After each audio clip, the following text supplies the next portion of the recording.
coalizione di Zaia con la commissione bicamerale sull'autonomia differenziata. Non facciamo passi indietro sulle 23 materie, dice il governatore, critico invece sul piano nazionale per il recovery plan, troppo centralista.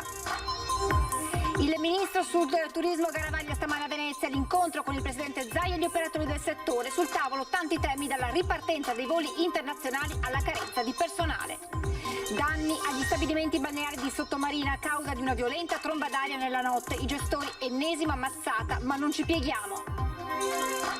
Ho sentito più volte il ministro Di Maio, posso garantire che ci saranno novità, così Zaia sull'imprenditore Marco Zennaro. Posso solo dire, aggiunge Zaia, che ci sta progredendo e ci sono stati movimenti in questi giorni. Riapertura in attesa della zona bianca dal 7 giugno, da domani nei bar possibile il caffè al banco e nei ristoranti consumare all'interno, ecco come gli esercenti si preparano. È stato un banco di prova nazionale il concerto dei Nomadi che ieri si è tenuto a Feltre, 1000 spettatori tutti distanziati e controllati, esperimento riuscito dicono sindaco e organizzatori. Le fiamme gialle vicentine inchiodano 19 furbetti del reddito di cittadinanza per un ammontare di somme percepite illegalmente pari a 160.000 euro, tra loro anche imprenditori.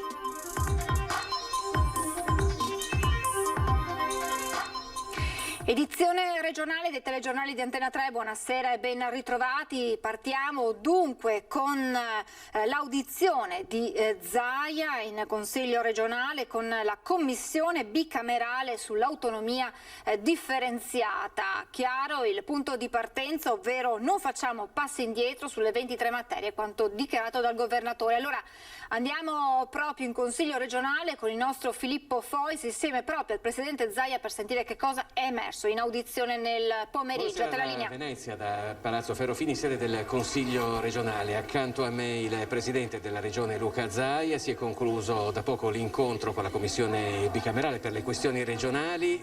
L'autonomia del Veneto è più vicina?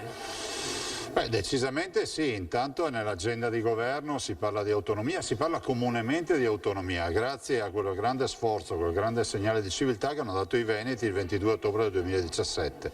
Abbiamo avuto 16 mesi di fermo per il Covid, adesso abbiamo ripreso e si riprende alla grande. Considerate che nel frattempo abbiamo lavorato, abbiamo fondato un osservatorio regionale per l'autonomia, abbiamo aggiornato tutti i dossier e adesso si sta lavorando sul fronte di questa legge quadro da presentare al Parlamento per ridare slancio a tutto il progetto dell'autonomia. C'è da cambiare molto oppure c'è solamente da limare qualche aspetto? Guardi, noi confermiamo la nostra richiesta, 2.273.000 veneti sono andati a votare per un sì all'autonomia e per garantire nuove forme e condizioni particolari di autonomia al Veneto e che non prescindono dalla richiesta sulle 23 materie.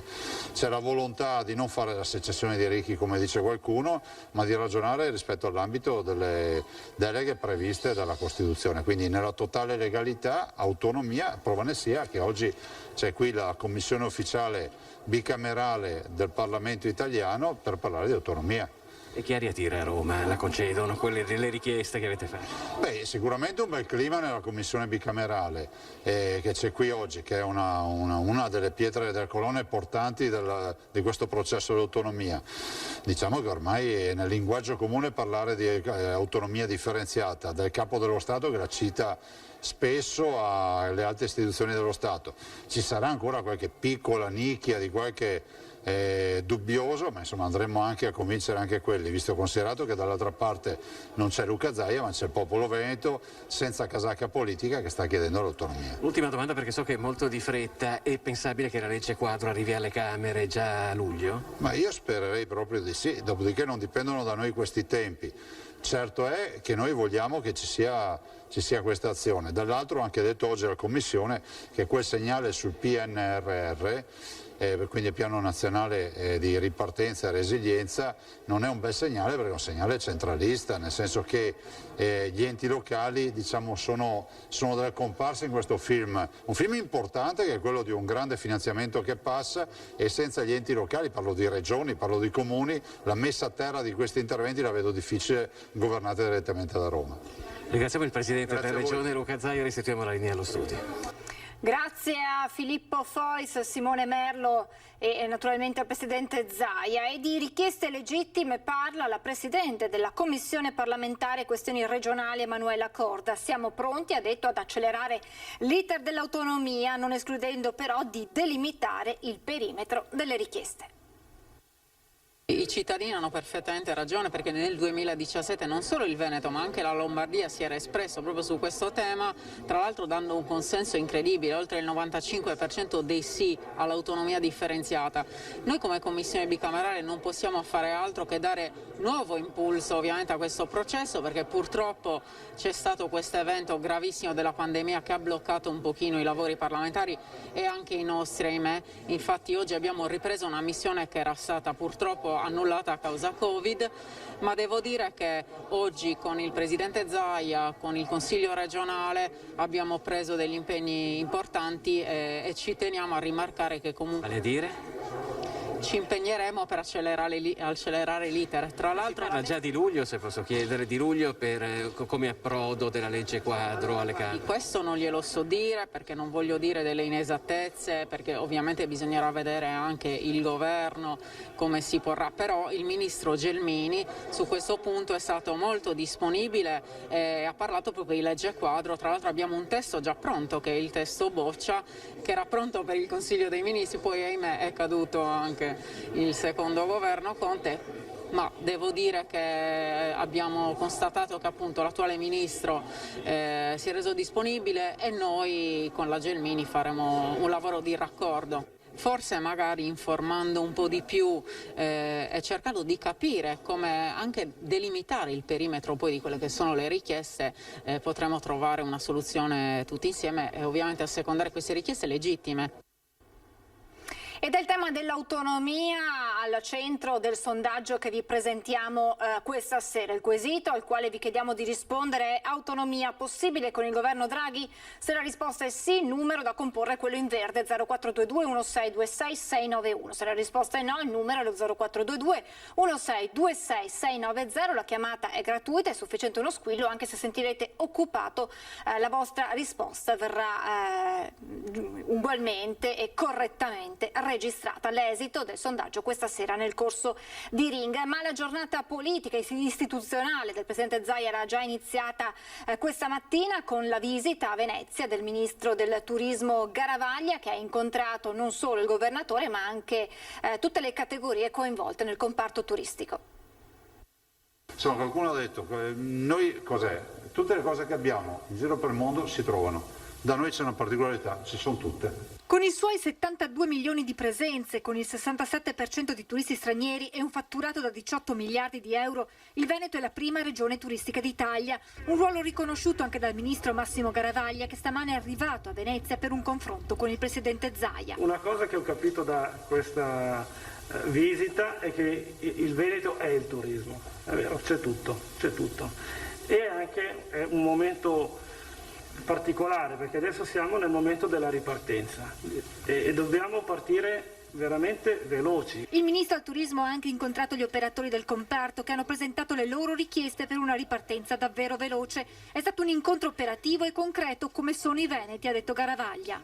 Prima istanza è quella di fare in modo che ci sia la possibilità di assumere personale, cioè tutte le imprese, ma non solo quelle turistiche, mi stanno letteralmente messaggiando rispetto al fatto che c'è la carenza di occupati. Per il turismo il governo ha già previsto una decontribuzione e su questo spingono gli operatori del settore. Si chiede di estenderlo anche alle stagionali, giusto?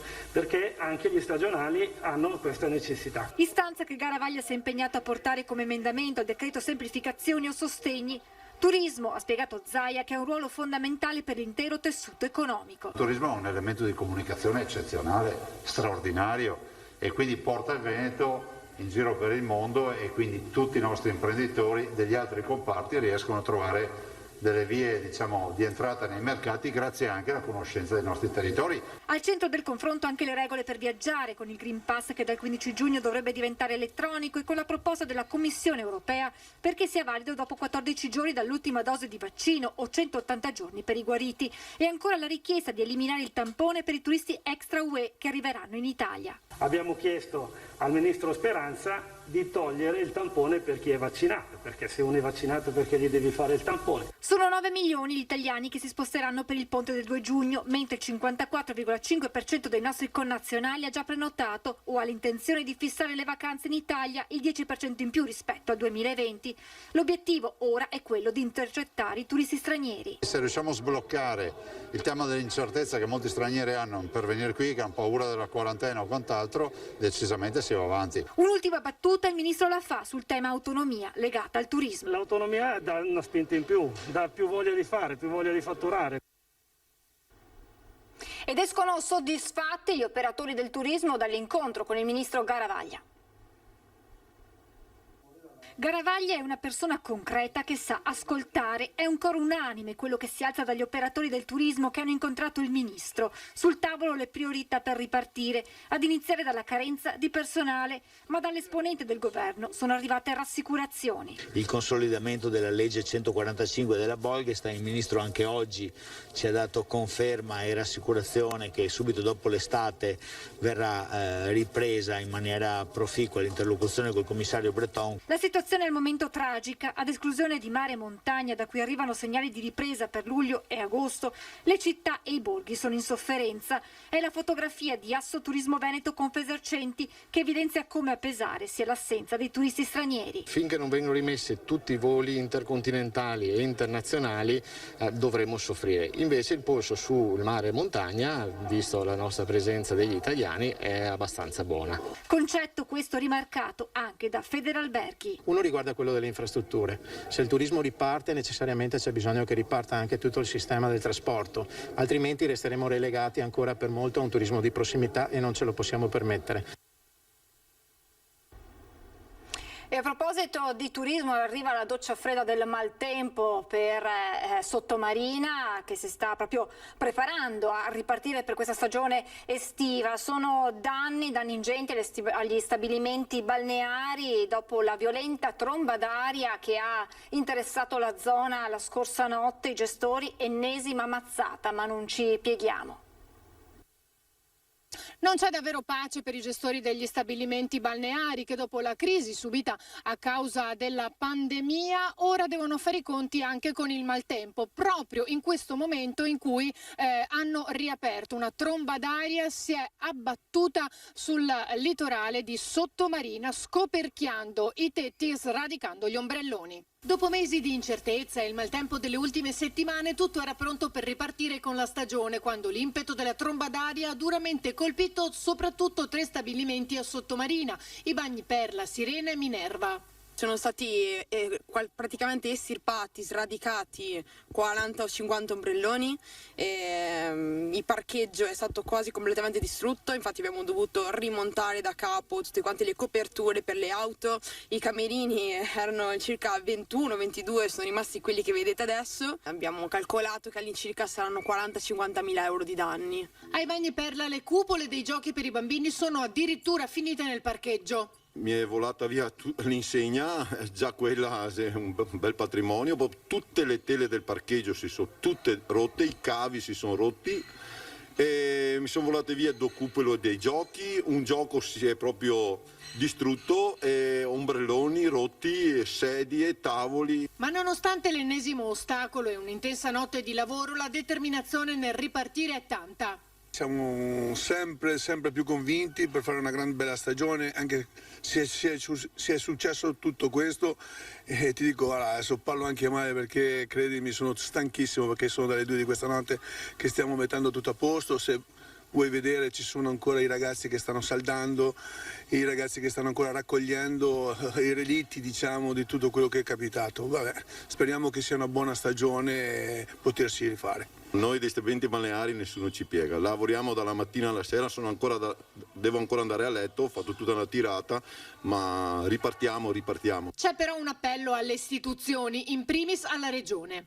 A Zaia di aiutarci, di darci un aiuto, di coprirci per i danni e aiutarci in qualche maniera, perché noi con le nostre forze ce le siamo sempre cavate. L'aiuto che ci ha dato anche lo stesso governatore è è stato molto grande, però vi chiediamo un aiuto, come per le vittime dell'acqua alta. Purtroppo avere un'attività balneare porta anche questi rischi, purtroppo abbiamo dovuto subirli, li stiamo subendo, ma chiediamo un aiuto da parte del governo. E adesso siamo alla vicenda dell'imprenditore veneziano detenuto in Sudan. Ci saranno delle novità, ha annunciato il presidente Zaia.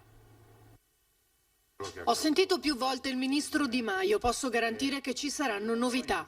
Poche parole, quelle del presidente Zaia, ma che danno grande speranza ai familiari di Marco Zennaro, l'imprenditore veneziano ancora detenuto in Sudan in condizioni disumane.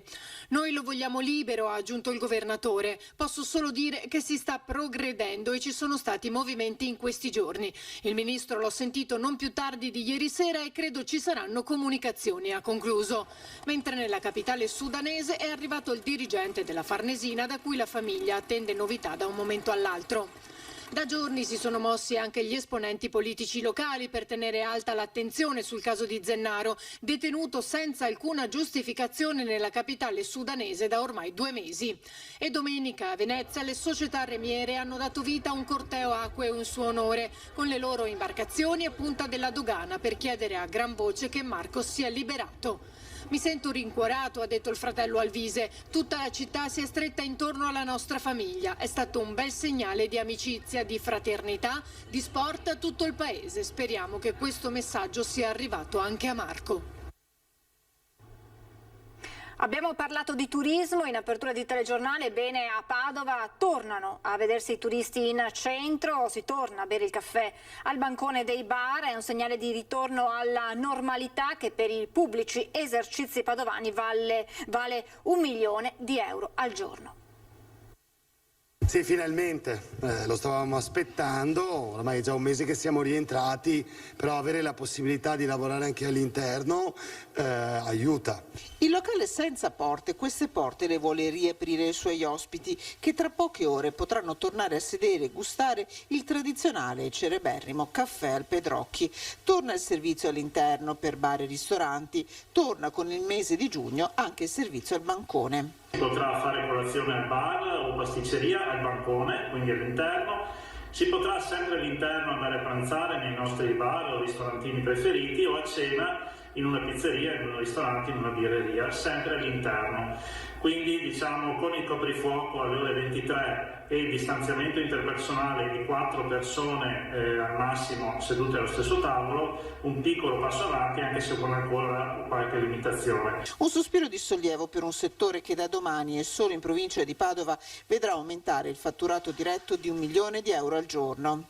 Suddivisi nei 3.000 pubblici esercizi della nostra provincia. Per alcune attività si tratta della possibilità finalmente di poter riaprire perché fino ad oggi praticamente con l'obbligo di servizio solo all'esterno, non disponendo di spazi all'aperto, non potevano lavorare. Tutti in attesa del 7 giugno e dell'agognata zona bianca. Intanto il ritorno dei turisti in città è confermato anche dal direttore del caffè Pedrocchi. Nelle ultime 2 settimane assolutamente sì, all'inizio hanno cominciato i padovani a rifrequentare la città, ma adesso ogni giorno di più, anche questo weekend, si comincia a sentire parlare straniero sempre un po' di più ai tavoli. Intanto da domani, martedì 1 giugno, riaprono i ristoranti con servizio anche all'interno. Allora abbiamo tastato il polso della situazione proprio andando nei ristoranti. Da domani finalmente si torna ad assaporare il servizio e il cibo nel ristorante di fiducia all'interno, con i piedi sotto la tavola e un tetto sopra la testa, non fosse altro che per le temperature che di sera ancora non raggiungono i 20 gradi. Soddisfazione anche e soprattutto da parte della categoria economica. C'era tanta attesa, clienti che ovviamente avevano piacere di ritornare a sedersi all'interno dei nostri locali. Richieste per il 2 giugno cominciano a farsi sentire, ma soprattutto vogliono garantire di mangiare dentro perché hanno ancora voglia di mangiare. Non abbiamo ancora le temperature per l'estivo, anche se abbiamo predisposto una sala esterna che quindi funzionerà comunque, ma che ovviamente sarà più gettonata nel periodo estivo. Ci sono prenotazioni per il 2 giugno? Pochissime al momento. Era sempre non pieno, 2 giri, cioè il ponte del 2 del 25 aprile, tutti i ponti, poi non c'era mai posto, però... Turisti, anche stranieri, cominciamo a vederli. Sì, qualche turista, soprattutto tedeschi. Molto bello poter riapparecchiare, riaccendere le luci, riavere quasi una situazione normale. Adesso dobbiamo capire appunto se la sera si può aprire all'interno oppure no. Stiamo cercando di capire se possiamo mantenere il plateatico esterno. Quindi insomma ci sono ancora tante domande a cui non abbiamo risposte. È stato un banco di prova nazionale il concerto dei Nomadi che si è tenuto ieri a Feltre, 1000 spettatori tutti distanziati e controllati. Esperimento riuscito, dicono sindaco e organizzatori.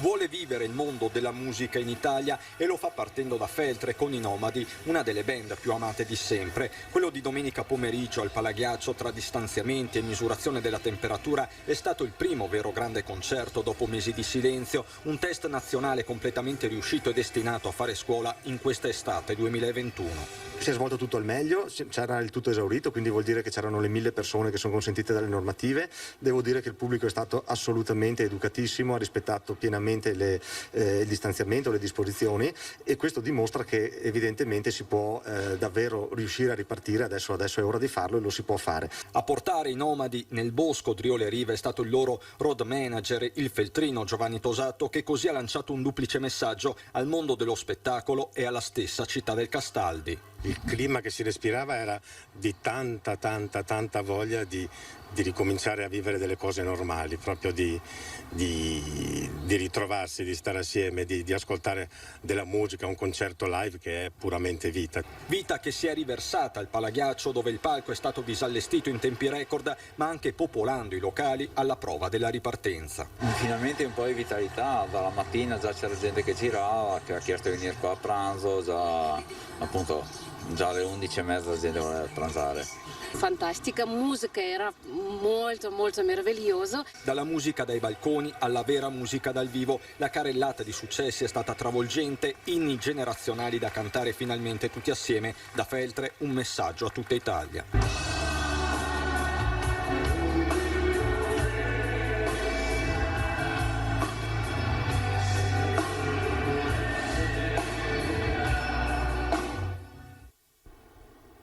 In Veneto l'avvio dei saldi estivi è fissato per il 3 luglio prossimo e in parziale deroga alla normativa regionale è consentito lo svolgimento delle vendite promozionali anche nei 30 giorni antecedenti alle vendite di fine stagione. Lo ha deciso oggi la Giunta regionale fissando la chiusura delle vendite al 31 agosto. In accordo con le associazioni di categoria del mondo commerciale, ha commentato l'assessore regionale allo sviluppo economico ed energia Roberto Marcato, abbiamo deciso che con i saldi estivi torniamo alla normalità con l'avvio a inizio luglio, ma allo stesso abbiamo scelto di offrire in via eccezionale la possibilità di svolgere vendite straordinarie nel mese antecedente.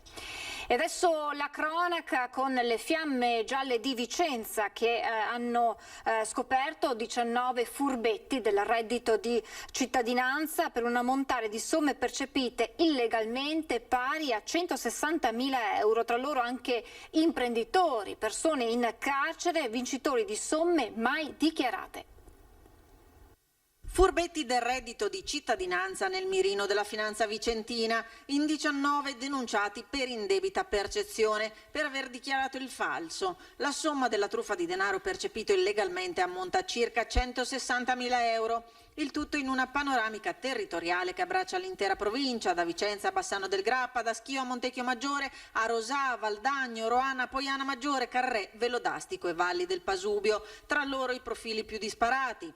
Come un imprenditore legale rappresentante di una SRL, nonché intestatario di 2 immobili, 2 titolari di ditte individuali, residenti in insediamenti nomadi, chi aveva dichiarato il falso sulla residenza pur di percepirlo, chi aveva vinto somme di denaro senza dichiararle, una persona che sta scontando una pena in carcere e altre 3 che percepivano il reddito di cittadinanza senza dichiarare lo stato di restrizione personale di componenti dei rispettivi nuclei familiari.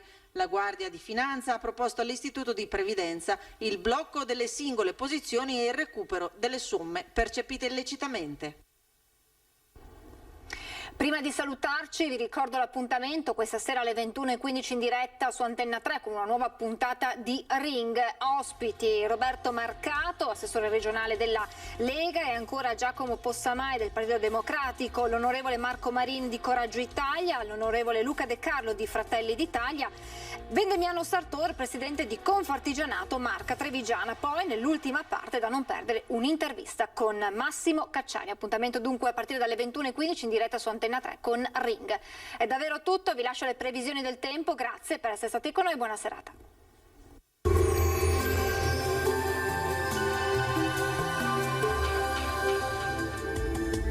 Bentrovati al meteo. Il mese di giugno inizia con l'anticiclone che protegge il nostro territorio. Da metà settimana poi in arrivo anche il primo vero caldo estivo. Vediamo il dettaglio. Sul Veneto la grafica di martedì evidenzia una situazione tranquilla. Come detto, l'alta pressione garantirà un tempo asciutto e stabile con tanto sole su tutti i settori della nostra regione. Qualche addensamento in giornata, ma insomma senza piogge. Temperature stazionarie gradevoli, minime tra 10 e 15 gradi, valori massimi compresi invece tra i 19 e i 25 gradi all'incirca. Ci spostiamo ora sul Friuli Venezia Giulia, anche qui avremo un ampio soleggiamento, qualche nuvola in più al mattino, ma sarà del tutto innocua. Temperature minime tra 10 e 14 gradi, massime sui 22 e 23 gradi. Infine ci spostiamo sul Trentino Alto Adige, dove di fatto avremo poche novità. Sarà soleggiato ovunque, il cielo si presenterà sereno o al massimo poco nuvoloso. Temperature minime intorno agli 11 gradi, massime sui 24-25 gradi. Dal meteo per ora è tutto, vi auguro come sempre un buon proseguimento in compagnia di Antenna 3. Arrivederci al prossimo aggiornamento.